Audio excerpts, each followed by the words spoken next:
నేను అడుగుతా ఉన్న రాష్ట్ర ప్రజలు మీకు ఓట్లేసింది మమ్మల్ని పండబెట్టి తొక్కేతందుక, మా ఇండ్ల మీదకి వచ్చి కత్తులతో దాడులు చేస్తందుక, మీరు కండలు బాగా పెంచుకొని అసెంబ్లీలో మా వాళ్ళని గుద్దేతందుక? అది అసెంబ్లీ అనుకుంటున్నారా, ఏదన్నా మల్ల యుద్ధం జరిగేటటువంటి కుస్తీ పోటీల ఏరియా అనుకుంటున్నారా? దాని విలువ తెలుసా మీకు అసలు? అసెంబ్లీ విలువ? ఈ దేశంలో ఎన్నో లక్షల కోట్ల మంది ప్రజల ఆశీర్వాదంతో, ప్రజల ఓట్లతో, దీవెనతో ఆ పవిత్రమైన చట్టసభలో అడుగు పెట్టాలని కోరుకుంటారు.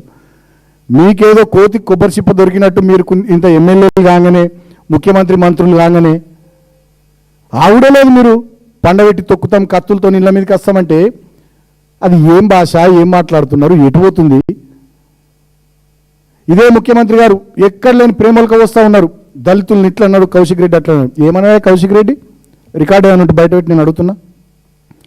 కడియం శ్రీహరిని కానీ మిగతా దళిత మీ కాంగ్రెస్ ఎమ్మెల్యేలను కానీ మా కౌశిక్ రెడ్డి అసెంబ్లీలో ఉన్నట్టు వీడియో బయట పెట్టు. I'm demanding. ఏమన్నాడు బయట పెట్టు వీడియో. పొంగులేటి శ్రీనివాసరెడ్డిని కాపాడడానికి, పొంగులేటి శ్రీనివాసరెడ్డి భూ దోపిడీలో నీకు వాటా ఉంది, నీ తమ్ముళ్ళకు అన్నదమ్ములకు నీ కుటుంబానికి వాటా ఉంది కాబట్టి దాని మీద నుంచి ప్రజల దృష్టిని మరల్చడానికి మా కౌశిక్ రెడ్డి భుజాల మీద తుపాకీ పెట్టి నువ్వు కాలుస్తున్నావు అని రాష్ట్ర ప్రజలకు తెలియదా? కౌశిక్ రెడ్డి ఏ దళిత ఎమ్మెల్యేని తిట్టిండు, వీడియో బయట పెట్టు. మేము వద్దంటున్నామా? అసెంబ్లీలో బయట పెట్టు, రికార్డు ఉంటుంది కదా, లైవే కదా. కడియం శ్రీవారిని ఏమన్నాడు బయట పెట్టు, వేముల వీరేశంని ఏమన్నాడు బయట పెట్టు, ఇంకేమైనా దళిత ఎమ్మెల్యేని ఏమన్నాడు బయట పెట్టు.